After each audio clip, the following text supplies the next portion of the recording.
ये आपके पॉडकास्ट पे मैं बोल रहा हूँ कि दिसंबर एंड के पहले हमें मिनिस्ट्री से ये आश्वासन मिला है कि हमें जीएसटी रिफंड एयरपोर्ट से, इंटरनेशनल एयरपोर्ट से मिल जाएगी। लोग बोलते हैं कि सोने का भाव बढ़ गया, ग्राहकी कम हो जाएगी। ग्राहकी पहली बात कम नहीं हो रही है। We always give budget recommendations to the government. जो इन्वेस्टमेंट है वो जेम एंड ज्वेलरी और ज्वेलरी के अंदर ही होनी चाहिए। Where would you want to see the jewelry sector in 20, 70 or 50 years down the line? India is going to be the capital for the world for the gem and jewellery sector. आज आप Italy चले जाओ, Malaysia चले जाओ, वहाँ पे बनती है मशीन की ज्वेलरी। हमारे यहाँ बनती है हैंडमेड ज्वेलरी। 12 दिन लगते हैं बनने में और 15 प्रोसेस से हैंडमेड ज्वेलरी निकलती है।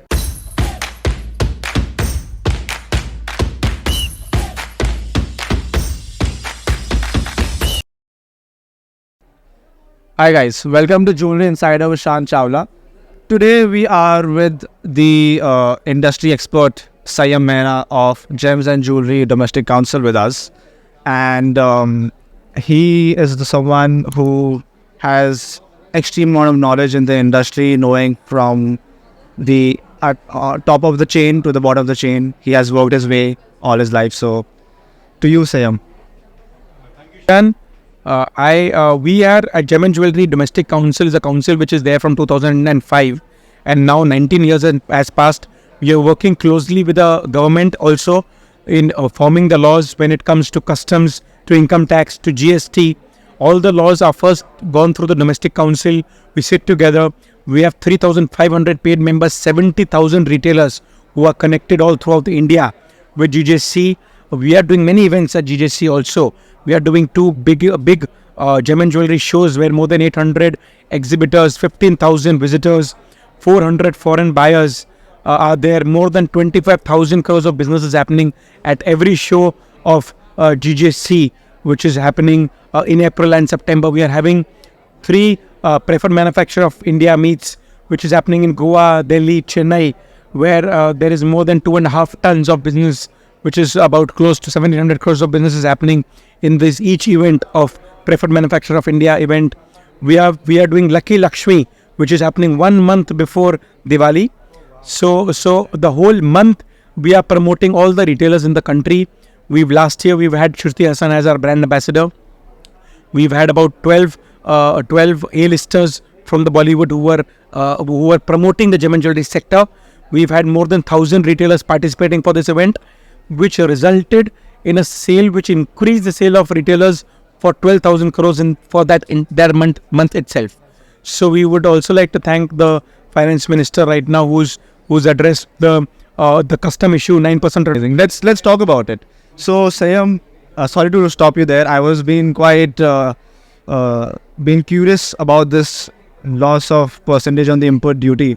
So अब क्या हो रहा है ना यार, 15% तो हम भर रहे थे, अब तो आ गए हम 6% पे।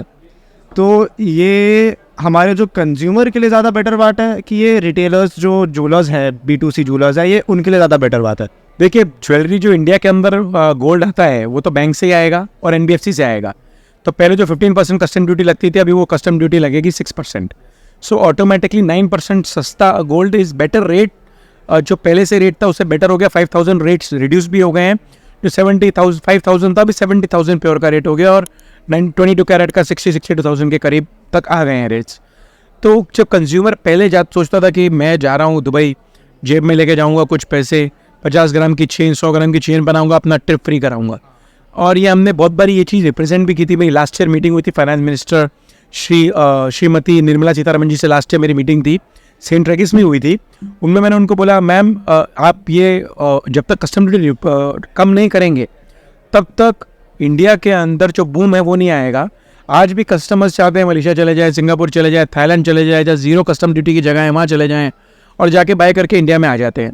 और इंडिया से उस टाइम पे भी 100 टन्स के ऊपर का स्मगलिंग थी, वो हो रही थी, यानी कि 1 लाख करोड़ के ऊपर का जा रहा था। So we had a candid discussion. उन्होंने काफ़ी पॉजिटिव बातें हुई, रेवेन्यू सेक्रेटरी से बातें हुई। तो ये सब चीज़ों करने से क्या हुआ कि गवर्नमेंट को मल्टीपल रिप्रेजेंटेशन देने से उनका ये जो पॉजिटिव रिप्लाई आया है और जो उन्होंने पॉजिटिव स्टेप लिया है इसके अंदर, उससे पूरी इंडस्ट्री ने इस स्टेप को वेलकम करते हुए वेलकम किया है। और जो एंड कंज्यूमर है वो भी अभी जो आज काफ़ी घर की जो शादियां हैं वो US में हो रही हैं, कोई लड़की सऊदी, कोई दुबई, कोई मान लो बाकी सिंगापुर और सब NRI सोचते हैं कि यार वहीं जाके बाई कर ले। लंदन से हमारे भाई है, वो सोचते हैं कि यार हम अभी जाके वहीं जाके बाइंग करेंगे, इंडिया में सोना महंगा पड़ रहा है। अभी तो सोना इंडिया में इतना अभी ऐसे रेट्स में आ गया है कि कोई भी कस्टमर को इंटरनेशनल मार्केट्स में जाके बाई करने की ज़रूरत नहीं है। देश का पैसा देश में है, जो रुपी है रुपी के अंदर है, डॉलर्स जो है वो वापस क्या ही आ रहे हैं। जो बाकी तरीके से जो फंड्स भी गोल्ड के रास्ते से इधर उधर जा रहे थे वो भी अभी इंडिया में रहेंगे। तो मुझे लगता है कि ये बहुत वेलकम स्टेप है। रिटेलर्स बहुत खुश है, कंज्यूमर्स बहुत खुश हैं, और रीसेल वैल्यू के अंदर भी गोल्ड जो है वो 5% जो 9% चीपर हुआ, उससे भी एक अलग तरीके का कॉन्फिडेंस 3 दिन से एनर्जी घूम रही है कंज्यूमर्स के अंदर कि हमें अभी ज्वेलरी खरीदनी है यहाँ से ही। सो go ahead, बोलो। So this is a positive step in a direction. What would be next aspirational thing for India and by the government and by your ecosystem? What else can we do to make it better? When I had met, we always give budget recommendations to the government. ठीक है, so we had given 9 budget recommendations. तो मैंने अब government को बोला कि आज capital gain tax लगा हुआ है। आज कोई भी ज्वेलरी बढ़ती है जो हम लोग रखते हैं, कस्टमर रख रहा है, मतलब आज जो प्राइस बढ़ता है ना उसके ऊपर भी टैक्स भरना पड़ता है। सो पहले तो ये था नहीं, अभी इसने 12.5% इन्होंने किया है इंट्रोड्यूस। हमने इसके अपने बजट रिकमेंडेशंस में डाला था कि आज आप घर खरीद लो, आज कोई दूसरी चीज़ खरीद लो, माउंट ब्लैंक का पेन खरीद लो, आज कोई चीज़ों के रेट्स बढ़ रहे हैं तो उसके ऊपर टैक्स तो नहीं लगता है। तो जेवन ज्वेलरी सेक्टर के अंदर रेट्स बढ़ते हैं तो इमीडिएटली टैक्स भरना पड़ता है सेक्टर को, और वो अगर 1 साल के अंदर हो गया तो फिर उसका टैक्स 20% हो गया। 20% हो गया तो और बड़ी प्रॉब्लम, कमाई हुई नहीं हुए, हमारे रिटेलरों को टैक्स अपनी इन्वेंट्री प्राइस का भी भरना पड़ रहा है। दूसरा एक पॉइंट है, आज आप मोबाइल खरीदने जाओ, घर खरीदने जाओ, गाड़ी खरीदने जाओ, आपको EMI मिलती है। जेमन ज्वेलरी में कोई EMI है ही नहीं। तो आज अगर एक बेटा शान जैसा अपनी मम्मी को अगर चेन पहनाना चाहता है तो चेन पहनाने के लिए उसको EMI नहीं मिलेगी, उसको मोबाइल गिफ्ट देना तो EMI मिल जाएगी। लेकिन मोबाइल तो जीवन भर के लिए रहने वाला नहीं है, वाइट कोट जीवन भर के लिए रहने वाली नहीं है, लेकिन ज्वेलरी जीवन भर के लिए भी है, जीवन के साथ भी और जीवन के बाद भी। आज यूक्रेन के अंदर लोग भागे, उनके पास मान लो करोड़ों का अपने बैंक में पैसा पड़ा था, लैंड पड़ा था, आज 1 रुपया एकड़ के अंदर भी यूक्रेन के अंदर कोई लैंड खरीदने को तैयार नहीं है। और जिसके पास ज्वेलरी थी वो ज्वेलरी लेके भागे, और आज भी वो ज्वेलरी उनके पास है। तो जो इन्वेस्टमेंट है वो जेमन ज्वेलरी और ज्वेलरी के अंदर ही होनी चाहिए कस्टमर की। तो ये सोच से हमने मिनिस्ट्री में बोला था। एक और बात थी, क्रेडिट कार्ड। अभी मोदी जी का एक सोच है कि पूरे इंडिया डिजिटल फॉर्मेट के अंदर आनी चाहिए, डिजिटल पेमेंट के फॉर्मेट में आनी चाहिए। 2.5% क्रेडिट कार्ड के ऊपर टैक्स लगता है, चार्जेस। हमने लिख के दिया है कि इसको 1.25% पे लेकर आए ताकि क्रेडिट कार्ड से पेमेंट हो ज़्यादा। और एयरपोर्ट्स के अंदर आज भी GST का रिफंड नहीं है। हमें आश्वासन मिला था फाइनेंस मिनिस्ट्री से कि भाई कभी भी आने वाले सिंगापुर में चले जाओ, आप एयरपोर्ट पे जाओ GST रिफंड, आप चले जाओ दुबई में GST रिफंड। तो आज अगर इंटरनेशनल कस्टमर यहाँ पर इंडिया में बाइंग करेगा तो उसको भी GST रिफंड चाहिए। लंदन में अभी हमारे भाई ने लंदन में शादी की, बोलेगा कि इंडिया में आके ज्वेलरी खरीदूंगा। अब ज्वेलरी खरीदूंगा तो भाभी जी बोलेंगे कि भाई अभी हमको GST रिफंड चाहिए। तो GST रिफंड तो गवर्नमेंट को हमने बोल दिया है कि हमारे जितने NRI हैं उनको GST रिफंड बराबर मिलना चाहिए। और मुझे लगता है ये साल एंड तक ये चीज़ हो जानी चाहिए। हमें आश्वासन है कि दिसंबर एंड के पहले, ये आपके पॉडकास्ट पे मैं बोल रहा हूँ कि दिसंबर एंड के पहले हमें मिनिस्ट्री से ये आश्वासन मिला है कि ये चीज़ हमें GST रिफंड एयरपोर्ट से, इंटरनेशनल एयरपोर्ट से मिल जाएगी। So मैं वही बोला, all the NRIs like me, there's an assurance this year. Buy from India. और इंडिया की हैंडमेड ज्वेलरी कहीं नहीं बनती। हम लोग गए थे दुबई, कतर और बहरीन, 3 जगह हमने रोड शो किया जहाँ पर कम से कम 250 इंडियंस आए वहाँ। तो उन्होंने बोला, और काउंसलेट में वहाँ मीटिंग हुई, हमारी एम्बेसी में हुई मीटिंग और दुबई में भी। तो हमने एम्बेसी में उन्होंने पूछा आपको हमसे क्या चाहिए। हमने बोला देखो, आज आप इटली चले जाओ, मलेशिया चले जाओ, वहाँ पे बनती है मशीन की ज्वेलरी और minimum staff, minimum people are employed there. हमारे यहाँ बनती है हैंडमेड ज्वेलरी, 12 दिन लगते हैं बनने में और 15 प्रोसेस से हैंडमेड ज्वेलरी निकलती है। हैंडमेड ज्वेलरी वर्ल्ड में इंडिया के अलावा कहीं नहीं बनती, हमारी मोनोपोली है हैंडमेड, इंडिया की हैंडमेड ज्वेलरी।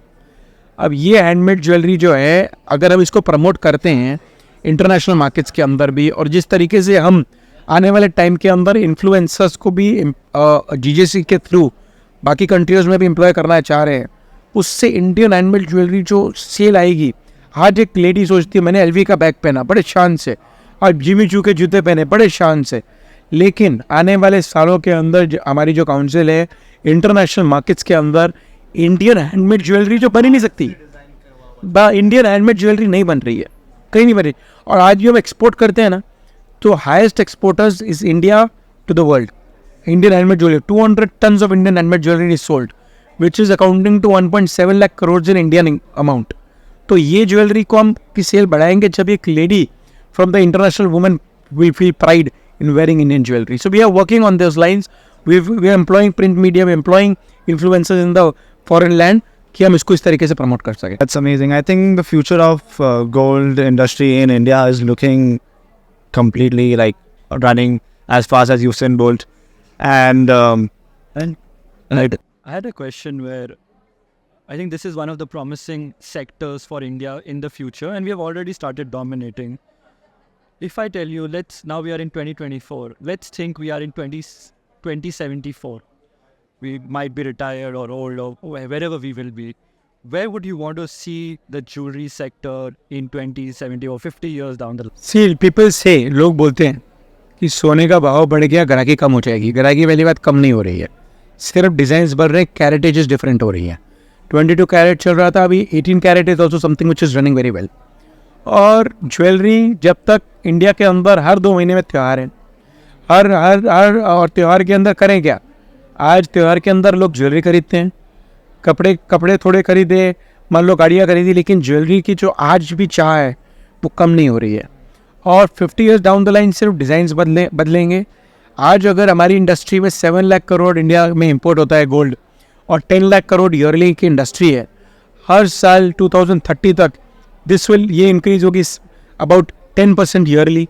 सो इन 12, 14, 18 ऐसे कर करके इंडस्ट्री का साइज़ बढ़ता जाएगा, लोगों का साइज़ बढ़ता जाएगा। टेक्नोलॉजी इंटरनेशनली जो आ रही है, जो मशीन टर्की से आ रही हैं, स्विट्ज़रलैंड से आ रही हैं, इटली से आ रही है, वो डिफरेंट मशीन्स एवरी ईयर आके अपग्रेड कर रहे हैं हम लोग अपने आप को। So I think in 2074 India is going to be the capital for the world for the gem jewellery sector. It is still the capital, but the size which is increasing, the इच्छाएँ जो हमारी youth की है, और हमारा जो youth नया आ रहा है। पहले था कि जेम ज्वेलरी सेक्टर के अंदर यूथ आता था, 12th के बाद यूथ हमारे सेक्टर के अंदर आ जाता था, लेकिन अभी तो यूथ पढ़ाई कर रहे हैं, भले वॉरविक, हार्वर्ड, ऑक्सफर्ड, और घूम के वापस जेम ज्वेलरी सेक्टर में ही आ रहा है, because they know that the innovation is here, the entire industry is now come into the books, and the more they work, the more money they will make. So there is no, they don't want to go to another industry. This is the place to be. Yes, so I wanted to ask you something, Sayam.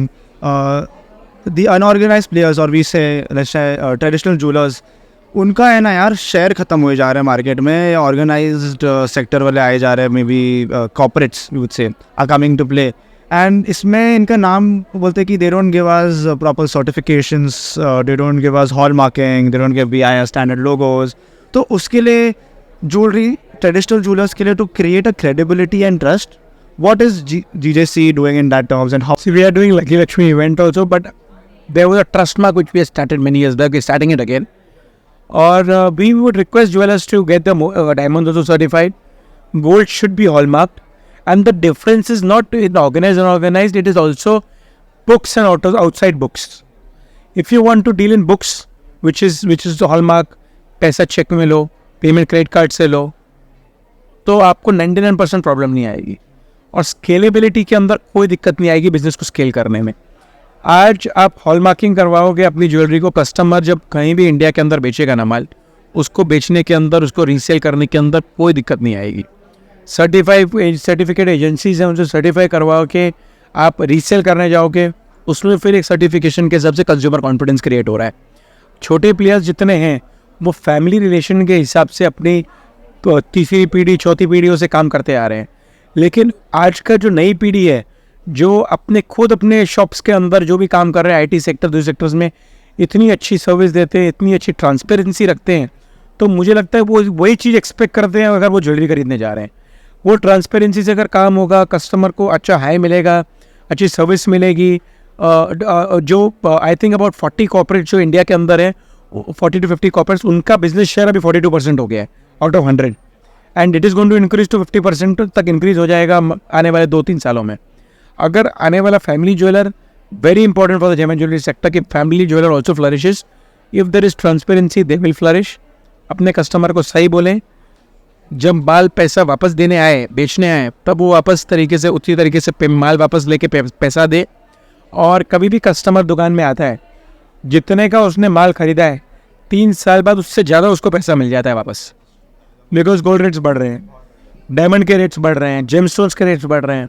सो यही policy से एक व्यापारी आगे बढ़ रहा है, एक retailer आगे बढ़ रहा है. और इसी पॉलिसी को अगर वो बरकरार रखेगा तो उसकी दुकान अच्छी तरह से आगे बढ़ेगी. So for the last section now, do you have any questions? So Sayyam, now we are going to get into a surprising act called the very easy section called rapid fire.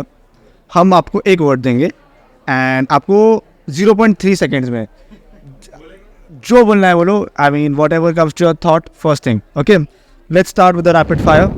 First thing, Surat. Diamonds. Okay. Zaveri Bazaar. Capital for gold. Solitaire. Dream for every girl's asset, dream and love. What about bride to be? Jewelry. Jewelry. I think the love for jewelry for the bride, and also it is important for the bridegroom also to have the same love. That's true. Gold prices. Increasing day by day. Lab grown diamonds. Stable new reality. Exhibitions. Way to grow business. That's amazing. I think that was a very, very amazing round. If we were at Karan Johar coffee show, I would have definitely given you a hamper. यार तो कुछ नहीं, मुझे वो यहाँ पर इतनी अच्छी ज्वेलरी दिख रही है सोने की. यार लैब ग्रोन की रिंग दे देना, हमको पहुँचा देना. Definitely. Let's go out there. आप बिल बनाना शुरू करो हम आते